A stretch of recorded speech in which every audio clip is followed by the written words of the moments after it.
had to get myself comfy. This is like right up in between my legs. Thanks, Joey. Hey, that's for teaching me what camel toe was when I didn't want to know.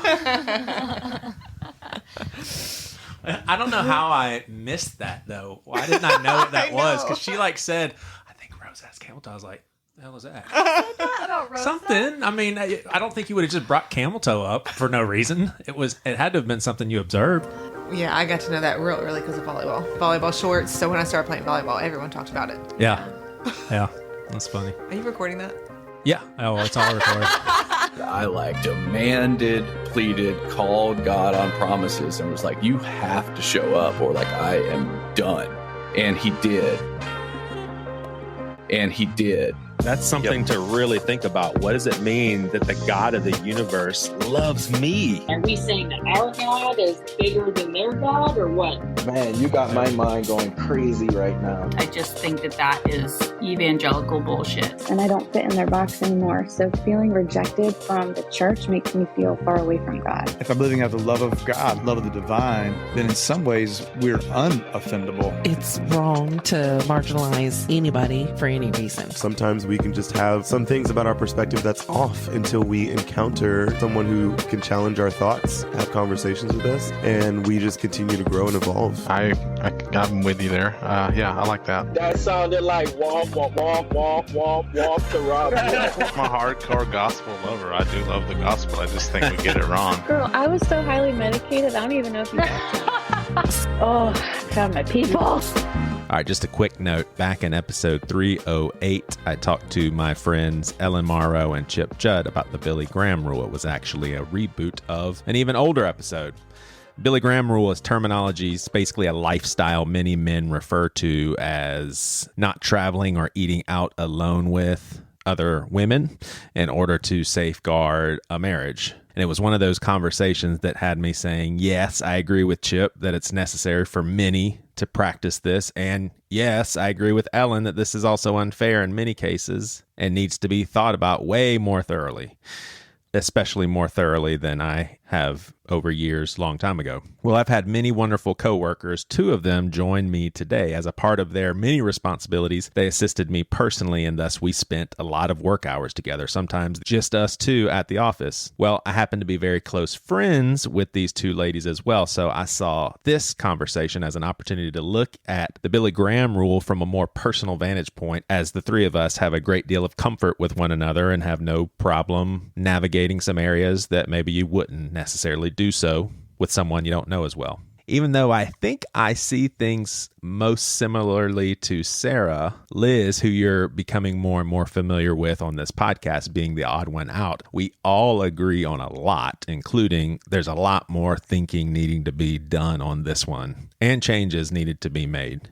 And hey, here's a quick pastoral note. Take one day at a time. You're only responsible for today. And at some point this evening, stop working. Just enjoy the rest of the day and don't take responsibility for anything. If you can, chill. Also, we have a gathering this Thursday night. We are opening to all, not just patrons, all of you listeners. It's a continuation of last week's episode about me hurting my friend Stoy with a Rachel joke. Him and I and a few others are hanging with some patrons. Just click the link and get the details. Hopefully some of you will be able to join us. We'd love to take some questions and hash it out even more. I know I already have some follow-up thoughts. All right, but for right now, it's me, Liz, and Sarah Eller. We are here amongst friends, and I thought it would be really fun to talk Billy Graham rule with not only friends, but with 2 people that I worked closely with who are females.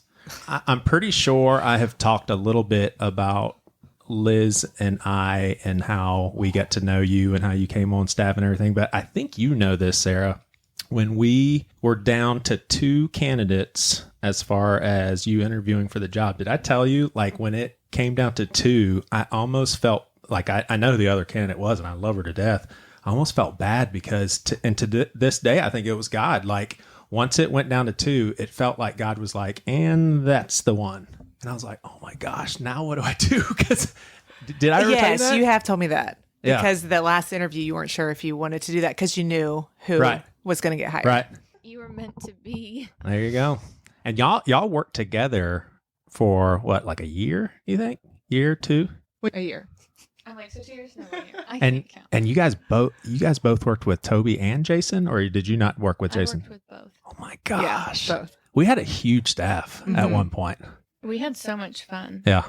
Yeah, I I was. never felt like I was going to work. Right. But I felt like we needed to have our own YouTube show because we were quite entertaining. We are. So what if someone asks what is the Billy Graham rule, what would y'all say? That a male and a female cannot be alone together. You're talking like it's a test and you're in middle school. Sarah's like, me. I don't want to be in the mic. that That a male and a female cannot be alone together anywhere. Anywhere. In the car, at a restaurant, in the office, anywhere. So you and I broke Billy Graham rule. Yes. Is that your understanding of Billy Graham rule also? Yeah, I think I focused more on the car part, but I feel like, yeah, it would bleed into the other areas. Yeah. More so the car, though. I think because in the office, more people are likely to come in, whereas people aren't going to, like, enter a car. When you remember, like, he couldn't take us out to lunch. Yeah. Because it was a male female. But he could take other All male three of- staff out Right. to lunch. But he could take all three of us. Yes. Right. Yeah. Well, yeah. Like if the three of us wanted to go Yeah. have lunch, we could do that. Yeah, totally fine. Yeah. How do y'all feel about that? I agree with it. Yeah. Honestly. I kind of even put that in my own personal life. Yeah. Being married just as a protection, not that anything would happen on my part or anybody else's part, but you have it as a standard, one, out of respect for, in my case, marriage and my spouse, but in that case, respect for the other person that you're working with, just to put up that boundary right at the beginning where there's no questions asked, nothing's going to happen, because people, I think too, people have different perceptions of things. So I could say, hey, Joey, let's go out to lunch, and it'd be totally fine. And then not you, but in that case, the male figure would be like, oh, well, she might be into me. I think Let's that's talk. a huge factor. Yep. Yeah. And so, and men and women, I think differently. And so in that case, you're just setting yourself up for maybe somebody else catching feelings or taking it to a level that you never intended. So it's just putting that protection on It makes yourself. you feel safe. Yeah. And your respect for yourself and the other person right from the beginning. Yeah. So I am kind of stuck in the middle. I used to be full on Billy Graham, and ironically, it was someone on staff, Jennifer, who kind of opened my eyes to, oh my gosh, I never even thought about that. Because she was, both of y'all were more admin working behind the scenes. She's someone who aspired to, lead ministry, be a pastor and all that kind of stuff. And so the other guys that were on staff and in that same position, I mean, we could go out anytime we want. We can go on a camping trip if we want. And I never in a million years, it never occurred to me that she felt like left out. Yeah. Never occurred to me. And then I totally understood. I was like, oh my gosh, I did not even think about that. So that's when I started to question the fairness for, mostly in the church world, for the woman. But I cannot get away from some of the stuff that you just said, Sarah, that we'll dive into more. I think that, I won't go any further. Liz, what do you think? Well, I was also going to say, how do you measure it too? So for you, if you were to say, Joey and I are going to write up to CVS, it wouldn't be a big deal. But how do you make it fair if Michael was to say, hey, to another female, let's write up to CVS? Well, what if you're more insecure about that female? So like, how do you measure it? It's like you have to kind of, if you're in a relationship, just figure that out for yourselves, like what works best for you guys, because what might feel totally innocent between you and somebody might feel very threatening to you when Michael's making that choice. Oh, right. Or even if someone and I sees understand them, that. If someone sees them out and then a rumor spreads that, and maybe if you guys had a fight that day, then it's like, I mean, I understand all of that, and I get all of that. I also feel like there's good intention there. But now I can also see Jennifer's outlook on it. And also now thinking back, well, let me say this first. I think if you're going to do something that is going to make you unfaithful, riding in a car is not going to be the reason that it happens. It's going to be something that I think happens over time. And it's not just this one ride in a car that you're going to take that one chance. That's something that you're probably creating feelings even in a room full of people. I think back on the church that I used to go to, the lead worship leader and her husband she was the singer, he was the drummer, and then the worship director, all three of them. She was having an affair with the worship director, and her husband's on the same team. He's like playing the drums, she's singing, and they were all together all the time. While they're having an affair? I mean, they all worked on staff together. Dang. And so I'm sure they did the same Billy Graham rule because it's the same type of church as Seacoast. And it didn't work for them. So that's my point, is like, it doesn't necessarily stop people. Like, it didn't work for them, clearly. But I also think to myself, well, what about me? Now, are you going to be like, would Michael be afraid for you and I to be in the car together, considering I'm married to a woman? You can't hang out with anybody by yourself. Right. I am on the roof of the car, like the tree on Christmas Vacation. So, I mean, like, we know that Michael would be fine with that. But if you don't know me, would a random husband feel uncomfortable? Like, how do you Billy Graham me? Yeah. And I knowing that I like both. It's not even just like oh, well, she can't be in the car with girls. Well, she also can't be I have to drive it myself now. I think. Yeah, Alex is the only person. Yeah. And your parents, maybe, and your kids. Yeah. I don't know how this is going to come across, but I really believe it's just the difference in a male and a female. Yeah. So, like, I don't think that you and I, or me and anyone else that I don't even know if they like girls, like if we got in a car together, it's not really the same in my mind as being in a car with a male. And even just, before I was married and all that, it's just different because the vibe is just different. You bond differently with men and women, or you bond differently with a woman than I would a man. And I think with a female and a male, the female catches the feelings probably more than the man does earlier on, because it's like the emotional and, oh, he's caring for me, even if it's a ride to CVS. Like, I have no intentions of being attracted to this person, but oh, he said something and is caring for me in this way. And now I kind of do. So now I want to go in the car with him again. Okay. So I get that, but I have a friend who like worked with me at Christ Kids Academy, and she is married to a man. They have 5 kids, and they were deployed, her husband and this other girl's husband, and they were best friends. Same thing, like that vibe where it's like very, very close, different kind of a relationship, but then it turned. And so when does it turn? For you, it'll never turn. But for that girl, it turned, and they never had been with women before, and they literally fell in love, and now they are together, and they have divorced their husbands. So I get what you're saying, and I agree that for some people, it feels different being, a female being in a car with a male. You feel differently than you would another female. I don't disagree with that.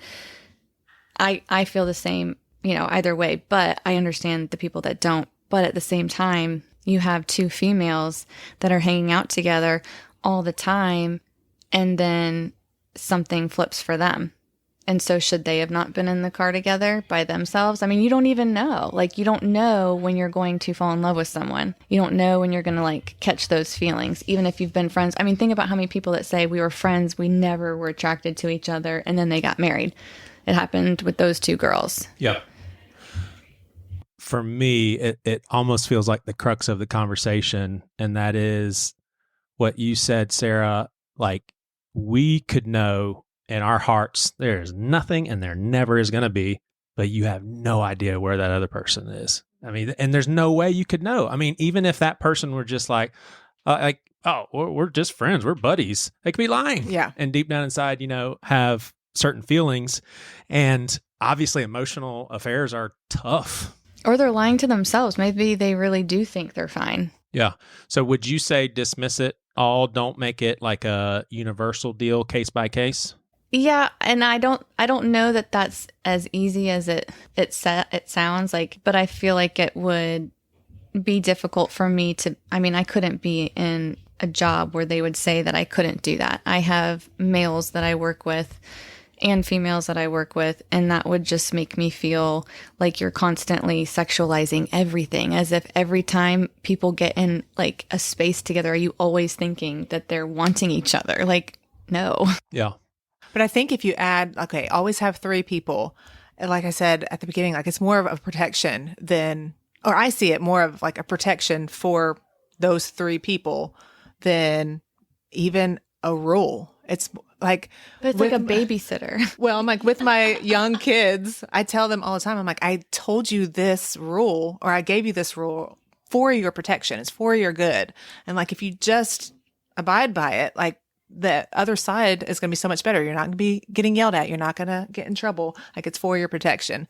And so when I think of that rule, I kind of think of it as that, not assuming something's going to happen, not putting that on anybody, but again, case by case scenario. But for a workplace, church, schools, whatever, I think if you have that in place, it helps the majority. You're always going to have a case by case thing, or people that go around it, the rule, and do what they want anyway. But I don't know. I kind of see it more of a protection for yourself, for your own personal feelings, as well as if you're in a relationship, there's your spouse. Yeah. And you should know, but also you should know yourself well enough if you're the type of person that is likely to be attracted to lots of people, even if you're married to this one person, but you are attracted to lots of people, you should be able to regulate yourself and say, that's not a good choice for me, but not make it a rule for everybody. I mean, you know, if you're that person. I never even thought about that. So there's some people that are attracted to a lot of different people. But still And madly there's some in love people- with their spouses, but they're just, or they're flirtatious, but not in a way that they actually want to be with that person, but their personality is kind of flirtatious. Like, let's say that was me, then I would know, hey, Alex might not like it if I am like riding in the car with these girls because I tend to be a little bit too, flirtatious, and it might make her uncomfortable.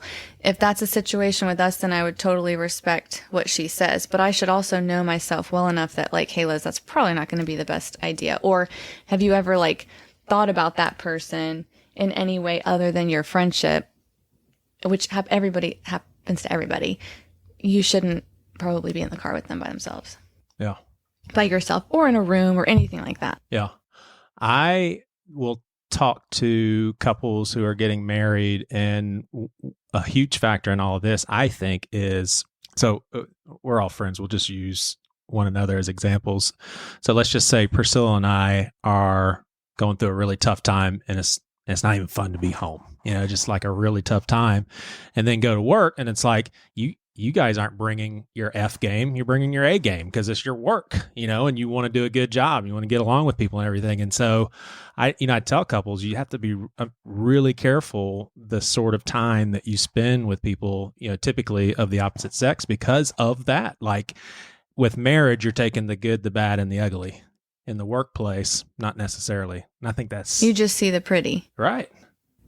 Yeah. And I mean, that's why, I'm super curious, would you be cautious, Liz, a male at your school confiding in you? Let's say y'all are buddies, and he's confiding in you about marital problems.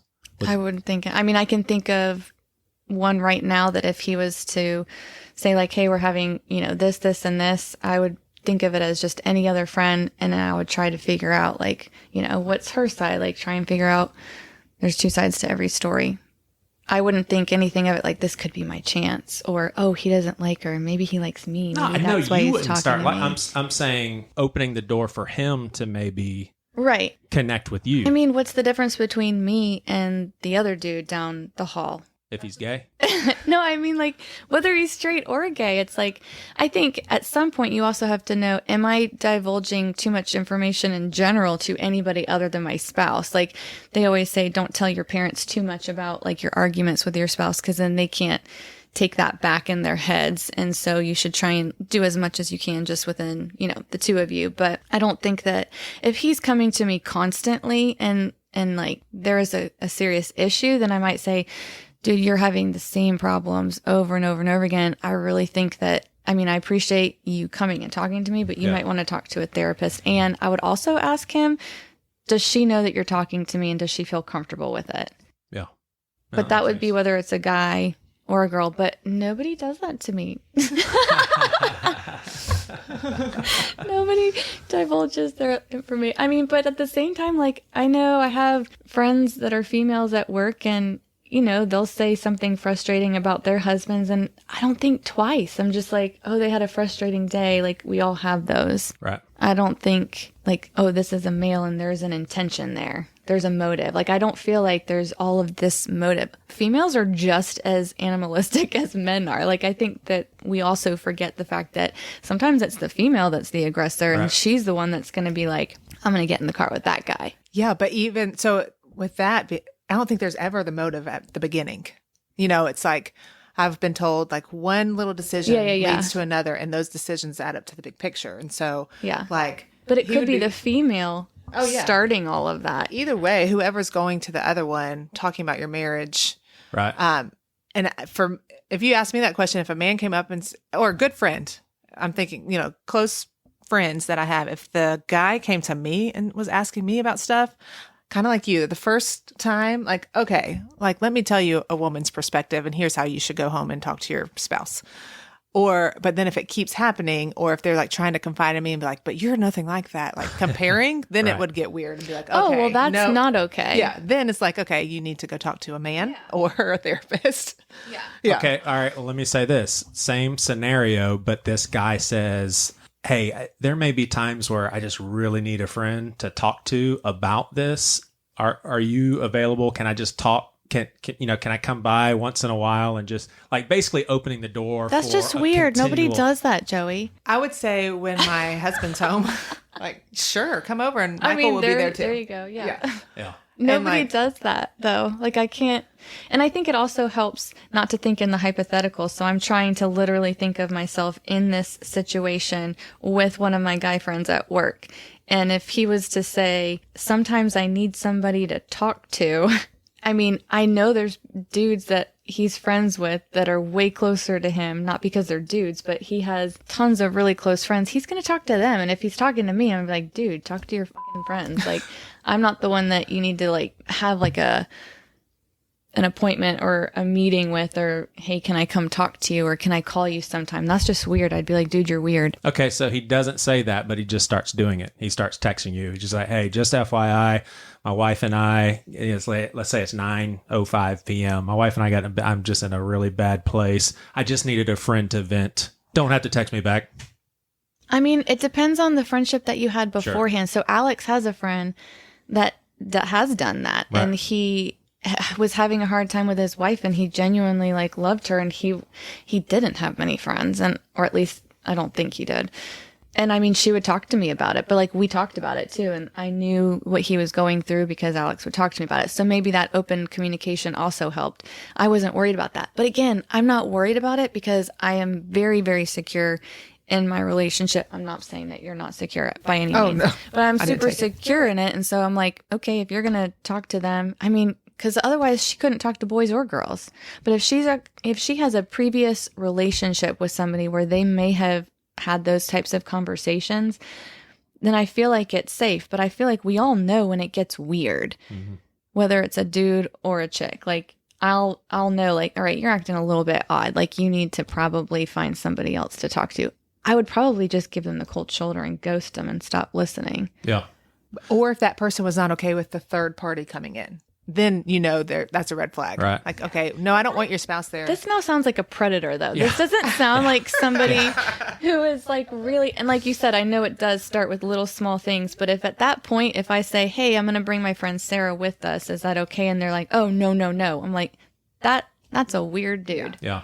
Well, and I think too, my brain is kind of going like church world counseling. Yeah. Like, especially with a man pastor and a woman coming in, like if the woman wasn't okay with the third person being around, not in the same room, but like being around, then that's a red flag. Well, maybe even just asking for a third person, regardless of the genders, like take the genders out of it and say, hey, I just feel like also to protect yourself. Some of these, like, people in any type of leadership world need to protect themselves. But I don't think there's anything wrong with saying, like, hey, you know, like maybe including that third person. But I also think we're also just like babysitting ourselves, like put on your fucking big girl panties and act like an adult. And if you're going to cheat on your husband or your wife, you're an asshole. Just divorce them. But I don't see anything wrong with if like you were like, I always would feel more comfortable having a third person there. I don't think anybody would say no to that. Right. Like, oh, cool. Okay. Right. Let me read these stats just for context. So, American Association for Marriage and Family Therapy national surveys indicate that 15% of married women and 25% of married men have had extramarital affairs.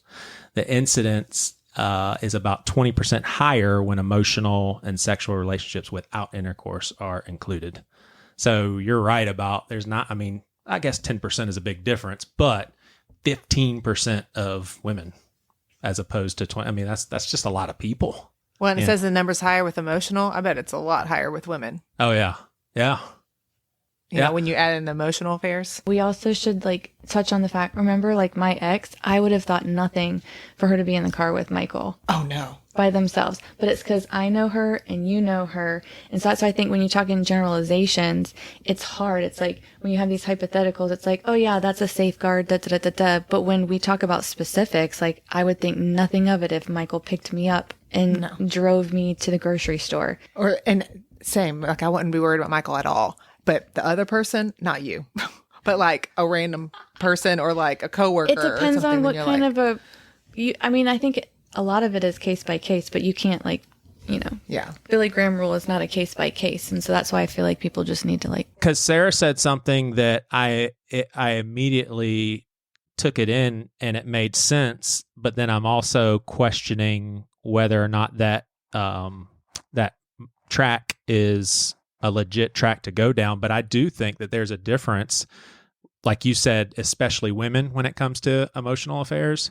What I was going to ask is, what does a woman do when she finds herself attracted to someone that she has to be with every single day? I mean, just force the feelings out? I mean, because emotional affairs, it can be one-sided. And it can still be pretty destructive. Well, I mean, if she's got a good head on her shoulders, which let's also acknowledge the fact that she's not like this horrible human. Like, and I shouldn't say everybody, but this stuff happens to people all the time. Like, if that is this person, doesn't mean they're a bad person, but hopefully if they have a good head on their shoulders, they're going to go to therapy and be like, I need you to help me rewire this because I thought we were just friends and now I feel something different and I don't want to feel that way. Yeah. Oh. Or talk to somebody about it. I don't know.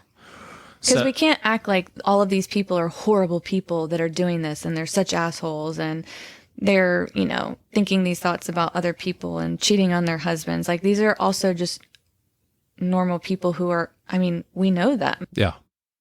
Yeah. Well, and so we had part one of this conversation probably 4 or 5 years ago with Ellen and Chip Judd. And Chip said something that definitely was eye-opening. He said that, I mean, because he's counseled tons of couples who have had affairs, and he said the vast majority said, never intended this. Like, that was not the plan. Yeah. I don't think anybody would plan to do that. Well, some would. Yeah. Some are really? like, well, I mean, going on a business trip, I'm gonna get some away from my wife for sure. Yeah. Oh, that's nasty. Well, I mean, for sure. No, those are the jerks. I guess that's true. I just don't think about those people. Yeah. Yeah. Yeah, I guess that's true. But yeah, it's the and that's why Chip is so resolute with this is a good rule because nobody intends for it to happen. But how do you separate that? How do you separate that? That means you have to regulate yourself on, like for me, I would have to regulate myself getting in the car with a male or a female. And you can't say, I mean, let's say that was me. Oh, I never meant for that to happen. Yeah, but that's why I keep going back to like, it's just the protection. So like in that sense, like there would be times, which I don't think we ever did get in the car, just us two. But there are times we're in the office, just us two. Right. For some reason, I'm thinking maybe there was an instance where we had to like tell somebody, but which seems so extreme and so ridiculous. But at the same time, neither one of us intended anything, right. But it's just that protection. It's just so isolating, though. I think that's the word I was trying to find. Sorry, I didn't mean to interrupt you. I feel like it's isolating from so many people. But those instances are few and far between, like you're saying. So like most of the time you do have a third person or somebody else there to where you don't have to really think about it. It just goes. Also, with the why flow. are you constantly in the car with this person? Why are you constantly in a room with this person? Like, you also have to ask yourself that. Yeah. I have no reason to be in the, like, we'll drive our cars, drop them off at like the Honda dealership and take each other into school because it's right there. That's once a year. Like, so then the Billy Graham rule seems stupid to me.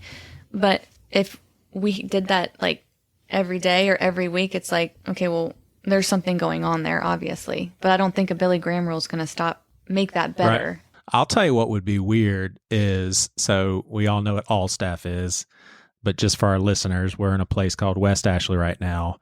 And when all the Seacoast employees get together, we call it all staff. It's in Mount Pleasant, so it's about a 30-minute drive.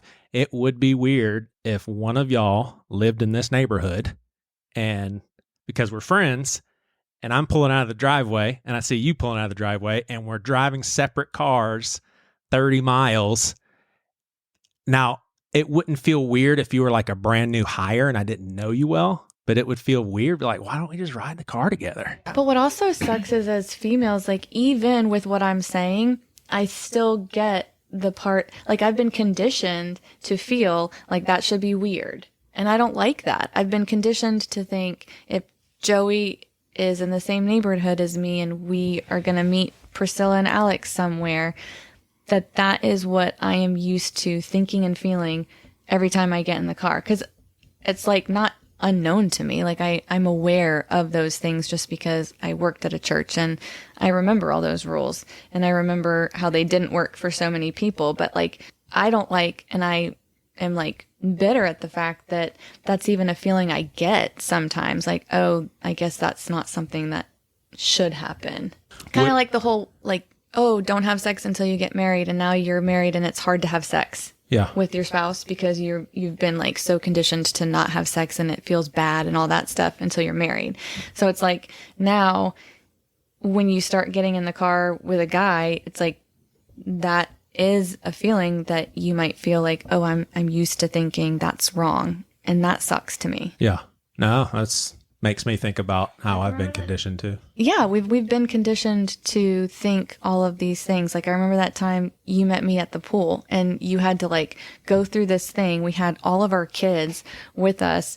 And what, I had to go through a checklist or what? No, but like you did, being Joey, you were like, okay, I would meet you at the pool with all the kids, but I won't come in your house. Did I say all this? Yes. Oh my gosh. And it's like, I won't come in, but like, I think you came to the door, but we were all going to the pool at Mariners Cay. This was like shortly after Joshua died, which, I mean, I remember thinking, oh, that's weird because I know that's what I'm supposed to be feeling, but I did not feel weird, but you made me feel, you made me feel weird. Yeah, I'm just a rule follower. And I am too. And I've thought that a lot of times. Like, I think because of it, I am such a rule follower. I go to the extremes. Yeah. Right. So we were at the pool and I'm like, we have like all these children with us. There's like 6 of them. And I was all the way on the other side of the pool. Probably. We were talking, hey, Liz. My friend, Liz, whose husband just died. I am here for you. Would y'all have felt uncomfortable if the nature of your job, let's say the church was way smaller and it was pretty much 9 to 5 every single day, and just, visualize the office space and it's just me and you, or it's just me and you? Would that be kind of like an extra level that's like, probably? Because I think did you have a couple of days where you worked it from home? I did. There were times where you were part-time at some point. There was. Yeah. Yeah. Well, and then how our office was set up, you had your office. So even when it was just you and I, like, I felt like I was in the room by myself and you were in your office, and you would come out and talk every now and then, but it was never like a small office, just us two. Outside of, because obviously you guys know that this was never the case, never would be, outside of doing something that we would all three categorize as inappropriate, would there have been anything that I could have done unintentionally to make you uncomfortable? Like, what if I just was a talker and I just want to talk all the time outside of you're like, let me get my work done, please be quiet? Would it be uncomfortable if I was just constantly trying to talk to you? No, I don't think so at all. Unless it got emotional. Right. Like, in any sense, family, personal, like if you got emotional and was like really asking about, and it was like you said earlier, like all the time. Yeah. Like a one day thing, like no big deal, I'll help you get through it. But if it was constant, then it would be like, one, I don't want to hear your personal life that much. And then two, like, I really don't have that much to offer you. I don't know what you're trying to get from me. So, I mean, I keep thinking, and I think that if I didn't have this scenario in my life, it would be more difficult for me. But I have this male coworker. I love him dearly. And he comes in my classroom and he'll just sit there. And we just hang out. Sometimes we don't talk.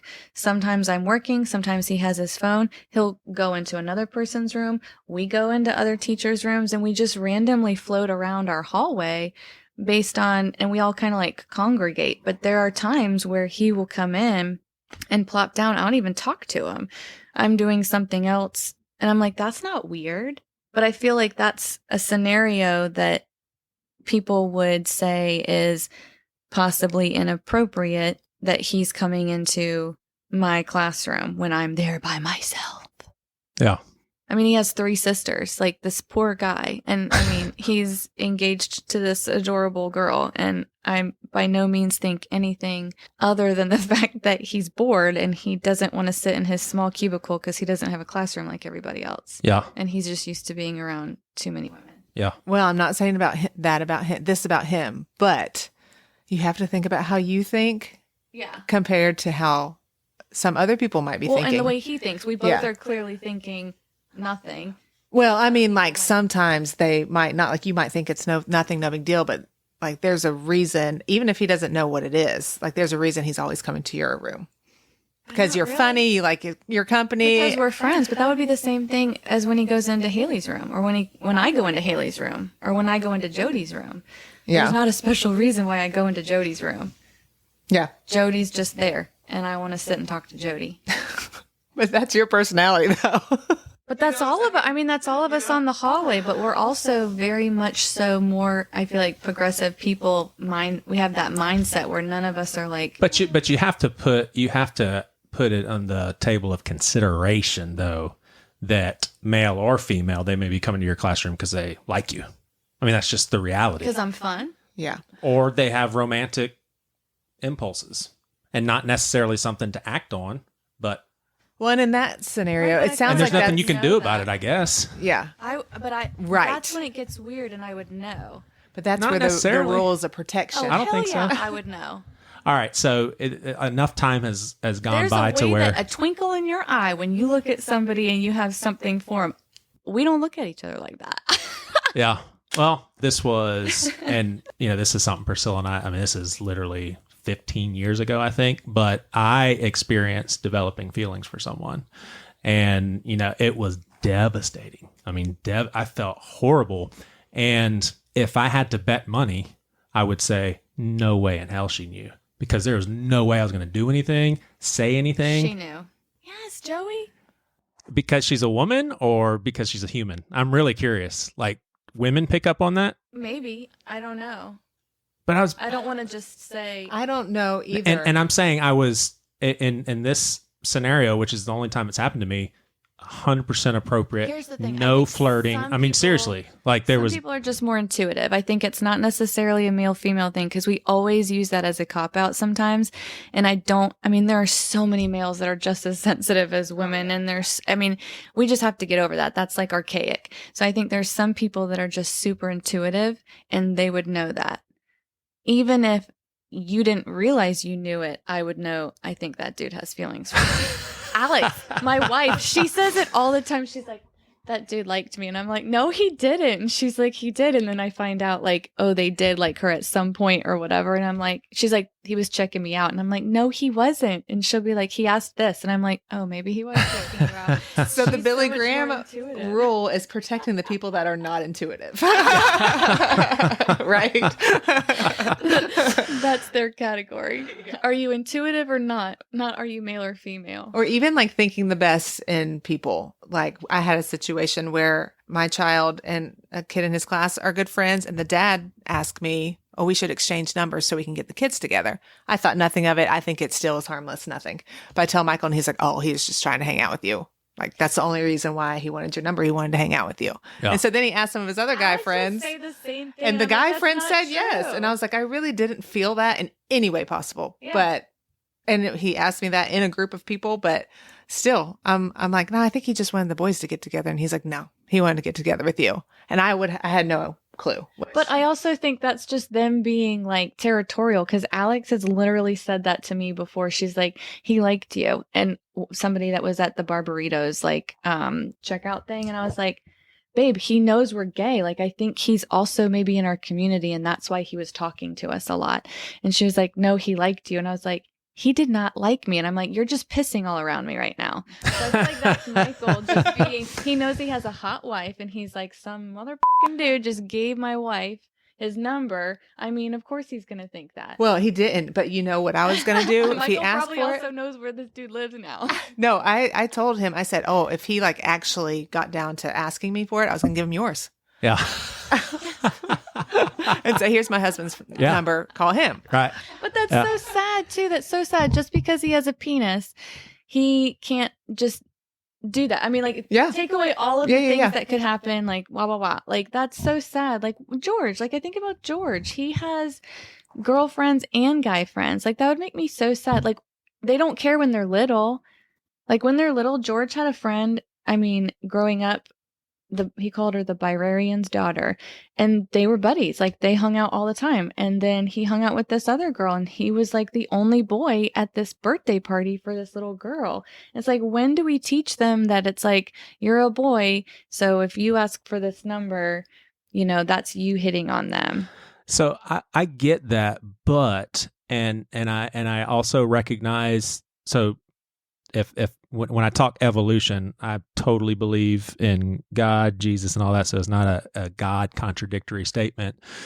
And I also believe that as humans, we take responsibility. We can't just say, "Oh, I didn't mean to," or anything like that. But, and I know everybody's not wired up this way. That's why when you said some people are attracted to a lot of people, I was like, wow, that makes sense. We're also sexual people. Like, just because we're married, it does not mean that we're not attracted to other people.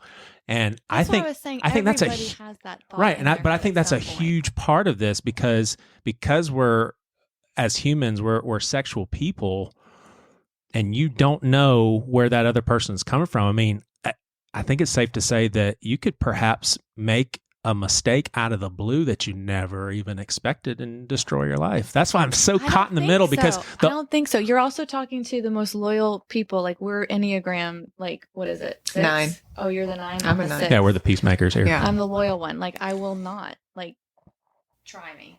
We go to 6 and stress. Some other person that doesn't have that, that's their own damn fault. They can't figure it out. They don't need a Billy Graham rule to help them. They're fucked up. They're already going around looking at everybody, and that's their problem.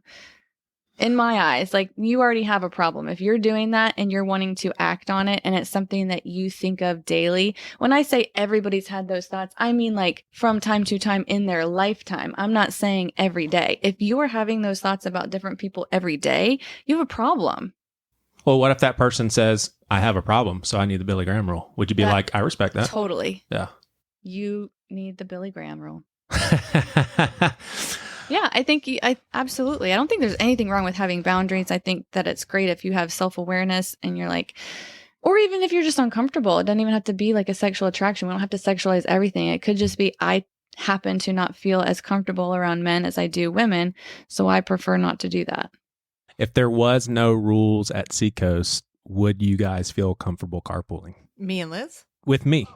Like, if you were working at Seacoast, would y'all, and that's because of friendship, because you seem to lean a little more towards like a universal Billy Graham rule. That's because you and I are friends, and I know Michael well. I mean, yes, and I know your wife well. I know Priscilla well. We're friends. We've hung out as couples. Like, I know you. Right. And if something started going was to happen, it wasn't going to be because you guys carpooled. No, but that's now I don't know about that. I don't.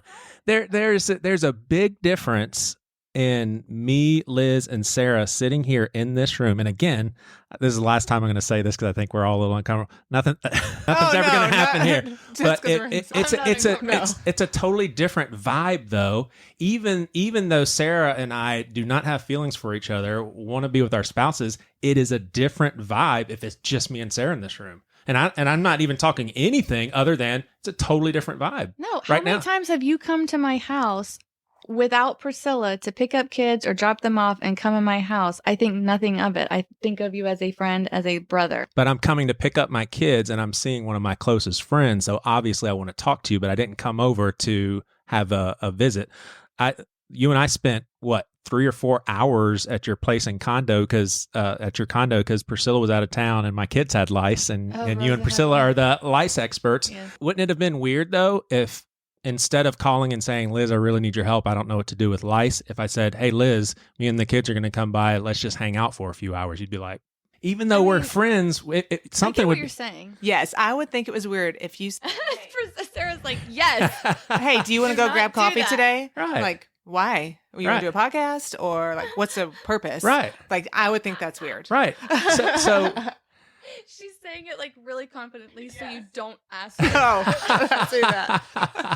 But even you'd have to admit. I get what you're saying. Yes, I get what you're saying. Like if I call you tomorrow and say, "Hey, Priscilla's busy. You want to hang out?" I've never done that. But we don't do that. But if you said, "Hey, I would like to talk to you about podcasting," or "I would like to talk to you about," and give me a subject, exactly, then that would make sense. But we don't do that. We don't just go hang out. Like if I said, Sarah, do you want to go? I can't think of anything. We've hung out and just done stuff together, like going out. Like if you were to be like, let's go shopping downtown, okay, I'd be like, yeah.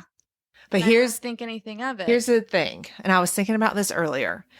Because we've done that before, but you and me, Joey, have not done stuff like that before. Would you ask Joey to go shopping downtown, though? No, he doesn't want to go shopping. Because every hangout, and especially one-on-one, I'm thinking only one-on-one, there's a purpose behind it, right? So I'm like, I miss Liz, I'm going to say, let's go shopping. Or, hey, Liz, I'm coming over to your house because I just want to get our friendship closer. That's the purpose, like just to hang out with you.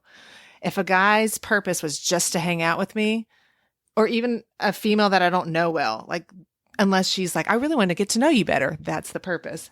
But if a guy and even a friend that says, hey, let's just hang out, like why? There's got to be a reason behind it, a purpose of the podcast, or even if it's like, oh, my purpose is to talk about my wife, like that's weird. My purpose is to get to know you better. That's weird. Well, if you look at social settings, usually you see the girls hang out with the girls and the guys hang out with the guys. So I see where you're saying that. But then this is where I feel bad. I have students where there's a girl and that scenario where it might seem a little bit odd is totally normal to them.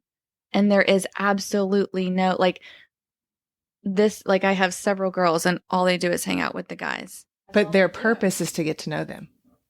The more we talk, the more I realize it's just a sucky situation. There's like probably like in the LGBT community. Yeah. So their purpose is to feel connected, to want to get to know them, not necessarily. But they want to hang out with the dudes. They don't want to hang out with the girls. They hang out with the dudes. So Sarah calls you and says, hey, just in the course of conversation, I have a new neighbor. She just called. She's going to come over. We're going to get to know each other because she made that suggestion. I thought, hell yeah, I should get to know my next door neighbor. Be like, oh, cool. That's all right. Well, I'll let you go. She says the same thing, but it's a guy. Would you feel any differently about that at all, given that she's heterosexual, so she's wired up? You have a neighbor and it's a female, and you say, let's go hang out. No, I gave you two different scenarios. Right. The first one is her woman neighbor who's going to come over and hang out. You'd be like, okay, cool. See you later. Yeah. What if she said, yeah, there's this guy that moved in next door. Michael's at work. We're just going to hang out and get to know him. He wanted to get to know him. Michael's going to kill him. Sarah would never do that. But would you think that'd be okay? It's not about if it would be okay. It's if that would feel normal or natural. That would not feel normal or natural. That's a good point, Sarah Liz. That's a good distinction. Yeah. Normal. I would be like, he's probably gay, and then I would totally think nothing of it. If like it was a gay dude, I would be like, we're just, whatever, going over there to hang out. But if it was a straight dude, I don't think that is something that you would do. Here's another thing. So when we were moving into our neighborhood, this other couple was moving into their house, and the guy messaged me on Facebook asking if I could watch over his house because they were cutting down trees. Oh, we've done that with several neighbors, and I don't think anything of it. It's dudes. But I'm like, why would he not ask Michael or have I think it's just a girlfriend, but the girlfriend asked me. But why do you have to? and that's interesting because I've had the dude across the street, he's messaged me about several things, like with the cat or whatever. And I don't think, why is he not having his wife talk to me ever? Well, I said my husband and I will look after your trees gladly. We had the same thing happen to us. But this why whole do you night. feel so threatened? But then he never wrote back. Well, so for him, that, I mean, like, you can't say that for sure he didn't have a motive. You know what I mean? Like, he very well could have. Has he had the same interaction with you than he had with Michael? Like, is he on the same, or have you two talked more? As neighbors now? Yeah. This is before they moved in. I'm saying before you moved in, had he had more communication with you? That was the only one. Those two messages were the only messages the whole time. Yeah, he very well may have just been like, she's hot. I don't like. But also, there's only like 4 people that moved into the neighborhood at that point. He may have only found me on Facebook. You also might have scared him. Like, my husband and I will come. Yep. And that was the point. But I do have several dude neighbors and they're awesome. They're really chill. And I have messaged them. I mean, even just to get like the power washing, like networking. I don't think, because everybody in the neighborhood on like the HOA, like who does what, and then you like message people, and I don't think anything of it. I don't think, why is your wife not messaging me? Yeah, that is an extreme. Also, maybe their wives feel safer with them messaging because I'm married to a woman. I don't know. Oh. All right, I'm gonna throw this scenario at you, and so this is not the status of Priscilla. I'm a wild card. Yeah, this is not the status of Priscilla and I. But let's just say we're going through such a hard time.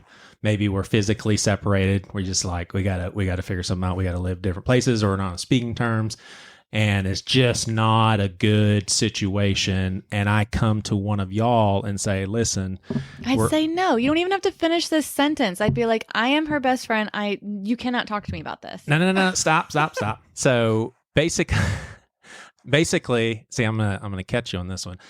There's at Seacoast, they're like, we got to expand the podcast, so we want to get you some admin help. Like, we just want you to do more. We want you to spend less time with organizing and scheduling and all that stuff.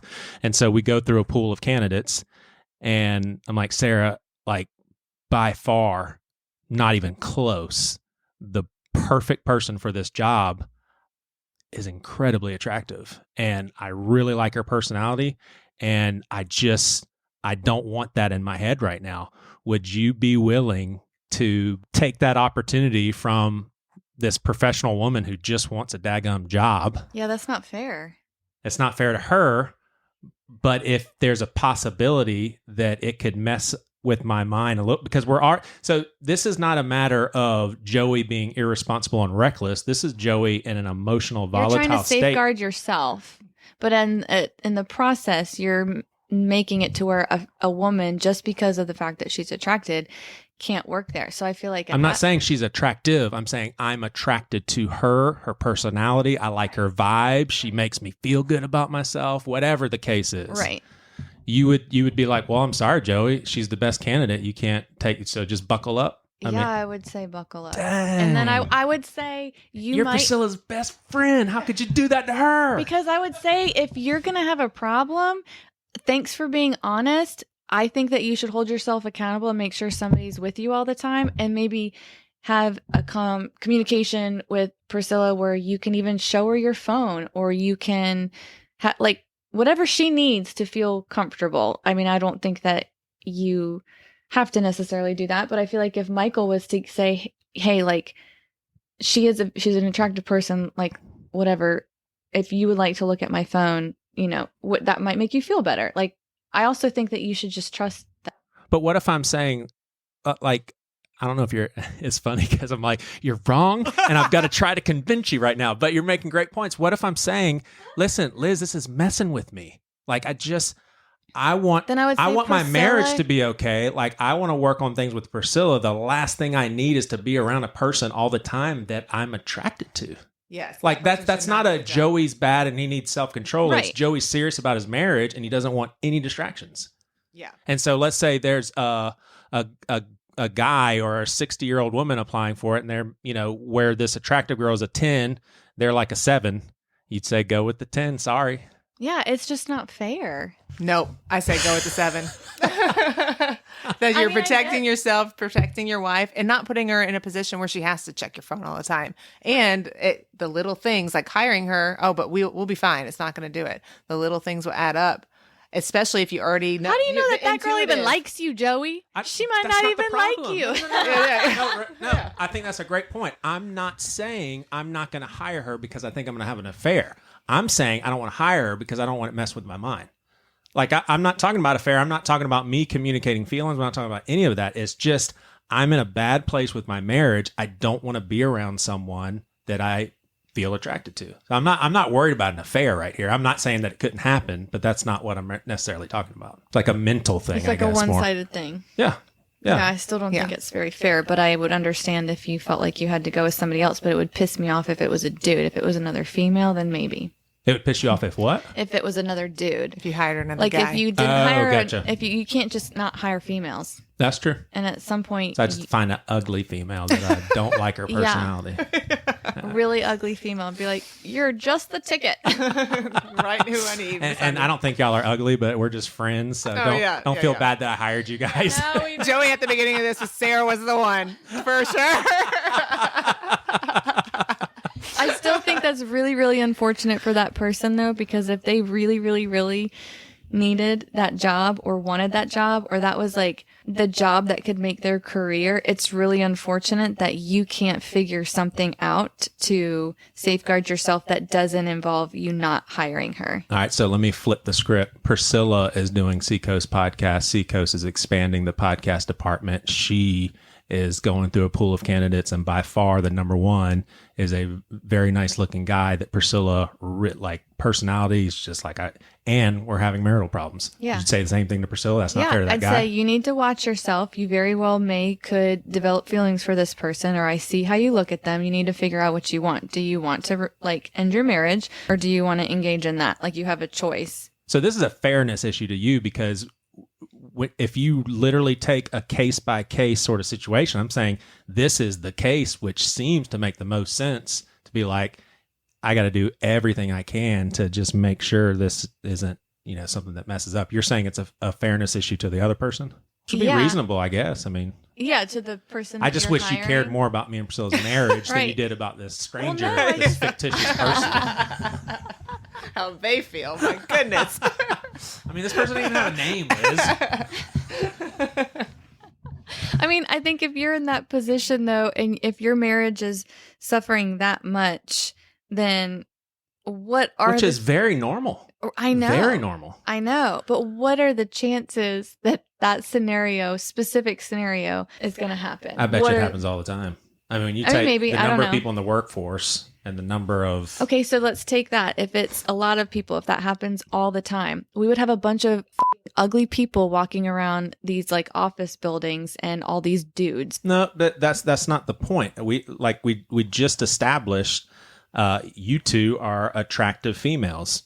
There's no problem here with me and you guys. I'm saying this is a specific person that for some reason she just is messing with my mind. I've talked to other guys. This is a real thing. It's like I'm around her and I start thinking stuff and I don't like it. Maybe you can't hire her, but so maybe you would you have less respect for me? And that's okay if you would. Think, that sucks. Well, in that case, I'd be like, Joey, get it together. Yeah. Well, in that scenario, you would be working very closely together too. Right. So it's not like hiring someone who's going to be working in an office. Also, maybe if you are in a bad place in your marriage, you could safeguard yourself ahead of time and just say, will you please bring me candidates that you feel like are, I don't know, have somebody else safeguard it before it even gets to you. If they're pretty, I don't want to see I don't feel like that. Just have them go through maybe like the list of people and find the best people. And if they found the best people, without you making the choice is what I'm saying. Like, have somebody else bring you those candidates and say, like, these are the people that we want.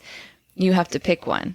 That's not a bad idea. So then it's not you making that choice. I'm not saying have somebody else decide it. Like these. Well, and in that scenario, if there was one person so much more qualified than any of the others, and that's the person that you would be attracted to. Right.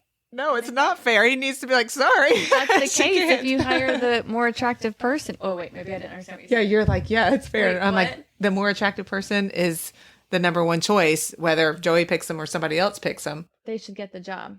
If that's the person that he's thinking, oh, I'm attracted to her, and whether you're having marriage problems or not, honestly, whether you're attracted to that person, I mean, and you have have a problem though. If you're in towards leadership someone. and every time somebody comes and applies, are you going to just say no to everybody just because you're having marital problems? No, we're talking a very specific situation. I mean, I'm not even talking necessarily just an attractive person. I'm saying I am attracted to them. Yeah. So Like has feelings. I think that's just when you would have to have like an open communication thing with like Priscilla. Say, I have feelings for this person. They are the best person for the job. I would like to bring somebody in and maybe they do some of the job that you would have worked hand in hand with that person and try and separate yourself so they can still have the job. They can still perform the tasks that they're really good at and what they, intended to do. And you maybe do some of the other stuff that does not make you have to interact with them as often. Can I ask her to just dress like a Muslim? Yeah, sure. But isn't it like getting in the car with the person and then you say, well, if you know you have feelings for them, don't get in the car. It's the same thing. Like working with someone, you know you have feelings for them, don't work with them. I think the big difference, though, is getting a job is like a huge professional step in the right direction for that person. Yeah, but if everything turns out the way it's supposed to, you're not supposed to be working with that person anyway. If every person, like that attractive female, would not get the job with you, if she's that good, she's going to get one somewhere else. Yeah. Oh, but that's not fair. That's not fair to hope that she'll get a job with somebody else with a dude that can handle himself. I'm not saying that. This is where I go back to we can't dismiss the fact that we're wired up sexually and that this is something that we all need to pay attention to. I wonder if that woman would want the job if she knew that this guy was like, wow, I really like it. She would be like, sure as hell don't want to work there then. That's true. I mean, but why are you so obsessed with this person if you've met them like one time? No, I no, we had to interview him like 3 times, Liz. Yeah, you interviewed him 3 times and you're madly in love with them. I didn't say madly in love. Right. But like, you're looking forward to the next time to hang out because you find them attractive physically, emotionally. They're fun to be. I made well, then sure maybe I you wore don't a need nice to be outfit. married. Maybe you don't need to be I married. want to be married. Well, you can't be married if you're going to want to like have feelings for everybody that walks by you. Why can't you get it in your head? I'm not talking to everybody. I'm talking to one person that needs to be hired. That one person, it doesn't matter if it's just her, or if it's a million. Like, if you are having this issue, then maybe you should not be married. Have we not like... So you're saying that if considered you're that? attracted to other people... Yeah, if Alex has people that she has to like hire or working with her and she keeps having issues where she's attracted to them, I'd be like, bitch, I don't want to be with you if you're constantly like wanting to be with these other people. I don't want to be with you. We don't need to be married. But that's the thing is I don't want to be with her. That's why I don't want to hire her. You want your cake and you want to eat it too. That's what it sounds like. No, I don't want a relationship with her. Right. You just want to like He doesn't even lust wanna after hire her. He doesn't want her around. You just want to lust after her. No, because then if that was true, he would hire her and be like, but I can And then control maybe myself. you shouldn't be married. How would you feel, and maybe this is a way that you guys talk already, how would you feel if Michael says this pretty much to anybody? I do the Billy Graham rule because I don't want to end up doing something with another female. Does that make you uncomfortable to hear him say something like that if he said it that way? No, not at That all. would make me uncomfortable. I'd be like, why do you need that? Oh, see, Really? I don't hear that as him needing it. I hear it as respecting and protecting me, him, and our marriage, and like not even putting a toe in the water or anything. Like we're just stopping it from the get go, and that way I know for a fact, even though I trust him, even if he were to ride in the car with somebody, whatever, but I know for a fact he's not doing it out of respect for me, and that makes me feel that much more secure. But that's what I'm saying. He's doing it because he respects you. But Yeah. what if he's doing it because he's like, I got to stay away from these women. I feel like that's respectful to He's me. respecting you by not being around females, but like that also like flip it.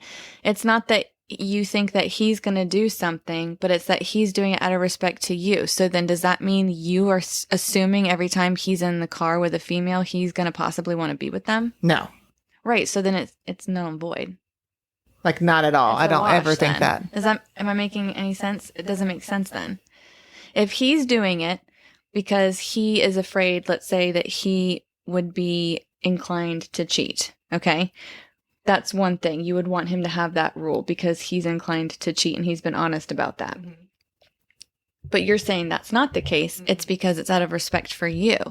Well, then what is it that you're worried about that you feel like when you say you're talking to Sarah? Sarah, like what is it that the Sarah character is needing respect of? Like why do you need respect of Would you feel uncomfortable if Michael carpooled with an attractive woman every single day to go to the job? Even if you guys are open in communication every single day, 30 minutes to work, and I know his work is different. There are no hot girls that work with Michael Eller. Yeah, to answer your question, no, I would not be concerned about it at all because I know him and I know it would be fine. So I would not.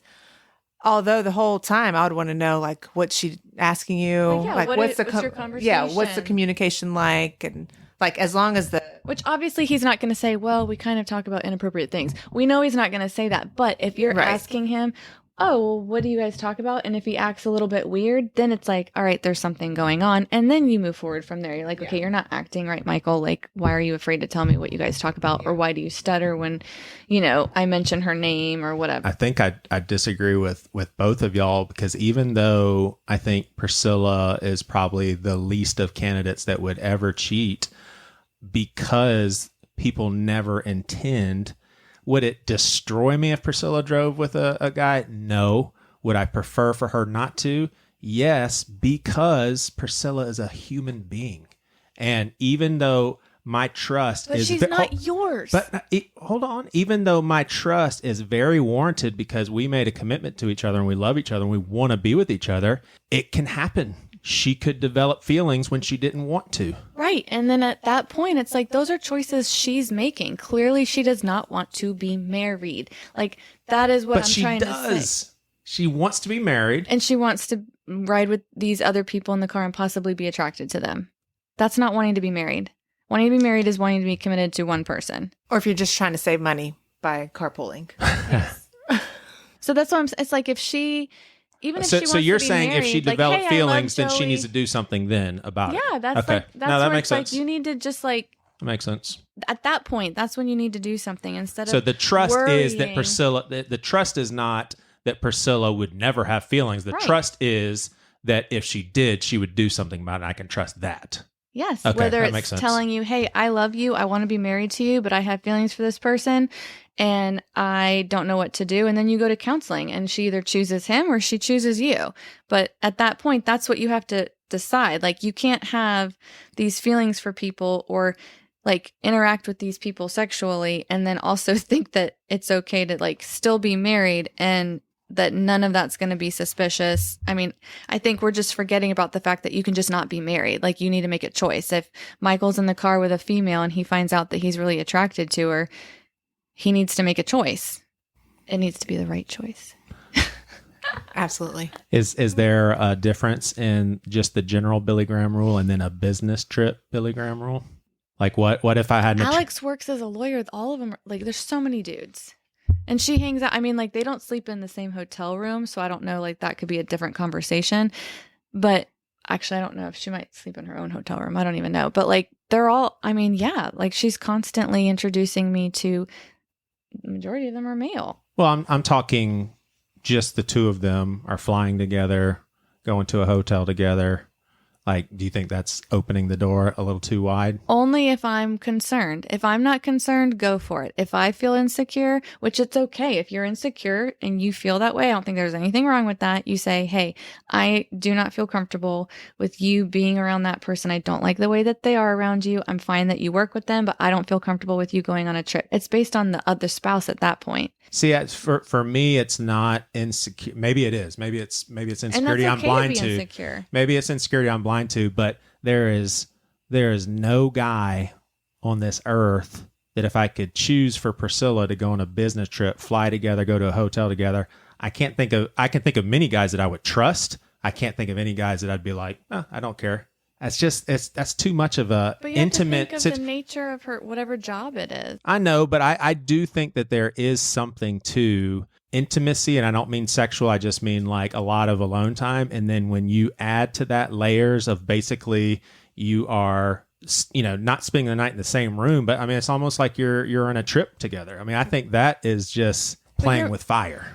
Okay. But I also think it's like you're assuming that everybody is going to be attracted to somebody just because they're spending time with them. I mean, if that's the case, then we're all walking around like that. It's maybe not assuming that they're going to be. It's just being aware that it could happen. It's like we're so hypersensitive. I could be attracted to you. You cannot be around me by yourself. Like, I just think it's too much. Like, I think you need to be completely open and honest with your spouse, and what you feel comfortable with needs to be honored, and what they feel comfortable with needs to be honored. And you need to be able to make choices based on whatever it is. Like, I have to go on this trip. Okay. How do you feel about that? Okay. And then move on. I don't think we need all these big umbrella rules and we need to do this, because we can have all the rules in the world and nobody follows them. Nobody follows them. Billy Graham rule, don't be in a car by yourself with somebody you could cheat on them. People cheat on each other all the time. Having that rule did not help or not. But maybe it helped the people that don't want to cheat. I think it helps some. Same with, I heard this somewhere and I don't know where, but like same with the law. Like, I've taken it to a whole different level, but like you have these laws in place, yet people are going to break them no matter what. But the laws stop the people who might not break them. But if the law was not there, that one person who wanted to break it would break it, but since the law was there, they didn't. And same thing with Billy Graham. The law is usually something bad, like don't kill people. Okay, well, me going on a work trip with Joey is not killing people. So that law is not anything damaging or life-threatening. That law of us going on a business trip together is nothing like the law that you would have that would say you shouldn't shoot people, even though some people will shoot people. You see what I'm saying? Like the law, like those are bad things. Like work trip with a person of the gender that you're attracted to is not necessarily a bad thing. Mm-hmm. I just think people suck. Like you need to, like, if you don't want to be married, then don't be married. Like I feel like everybody is trying to make everything perfect, and it's just, life is messy and stuff happens. And I think you just need to talk about it as it happens. And I mean, sometimes people get remarried. Joshua's sister, they got divorced, realized they didn't want to be divorced, they got remarried. Like my parents' generation, it's like marriage and you're there until like you die. And I think that's everybody's goal, but I also don't think that that's necessarily going to happen for everybody. Like for my mom and dad, worked great. For my Nana and Poppy, it worked great. For some people, it's just not. I think people get married because they want to be together forever, obviously. And things happen one thing or another. And yeah, people can choose not to be married. But I think what the Billy Graham rule protects is the situations that you do not intend and that even you fight against. I think it protects people that can't figure it out for themselves. Something that they should be able to figure out themselves. I see its intentions. It's got great intentions, but you shouldn't need that. Oh, not saying you need it. It's just, I don't think it's necessarily someone, you just need to get control of yourself. I think there could be some people that's just like, nah, I actually struggle in this area. Yeah, those people need that. Yeah. Yeah, I don't know. I guess I think of it more for the people who really don't know if they need it. That unintentionally, one decision to ride in the car, we had a conversation. Oh, okay. Like, I actually like hanging out with that person. No feelings whatsoever. But then even the couples hang out, and then the wife's looking at the husband of the other couple, and it's like, oh, well, he's doing this. My husband doesn't do this. And, it's starting this thing where if you never took the car ride together, you wouldn't have had that conversation. That's extreme. It probably would have, because the conversation may have happened anyway. But I don't know. I think, why not protect it in any way that you can? I mean, I trust Michael 100%. I know he trusts me 100%. But if I text Joey, I would text Joey and Priscilla. Yeah. And say, hey, happy birthday, whatever it is. Or I don't do that. Michael would be on that message too. Oh yeah, I always text the spouse, and not in this, just so the spouse knows. Oh, the only time I add one of the other ones, Joey or Priscilla, is because the other one's not listening to me. Like I can't get a hold of Priscilla, so I add Joey on it, or Joey's not listening. But I don't think that's the Billy Graham rule. But behind that is more of like openness, put everything out there. Michael knows every man that I'm talking to, you know, kind of a thing. Yeah. I just think that's so sad. It's so sad that we have to like create these protections. Like, why? But I'm not hearing necessarily protection as much as I'm hearing just complete 100% openness, just out of closeness. No, openness almost. is great. I'm not. Yeah, I kind of merged the two, and I didn't mean to do that. Yeah, no, I'm not talking about the openness. I think that's great. I'm just saying, like, when we say, I need to, we're doing this to protect us from something that could happen. It's like, I feel like that's just like the whole, like the church thing. Oh, we're going to try to do this to protect this from happening when it's already happening, or it's going to happen regardless. Like, we're just always trying to like, hide things that are already happening. Like, it needs to just be talked about or be ended. Like, does that make sense? It's like, we're always trying to like control things. I feel like we try to control things too much. And we need to just like let things be. Well, just so you know, I'm going to be talking to Priscilla about establishing the Billy Graham rule with you, just for precaution. After this conversation, it is necessary. Just for precaution. What would you do if I'm being serious? I'll know if there's Liz, a twinkle in her eye. It goes both ways. I got to be careful. Looking at you funny, she's looking at me funny.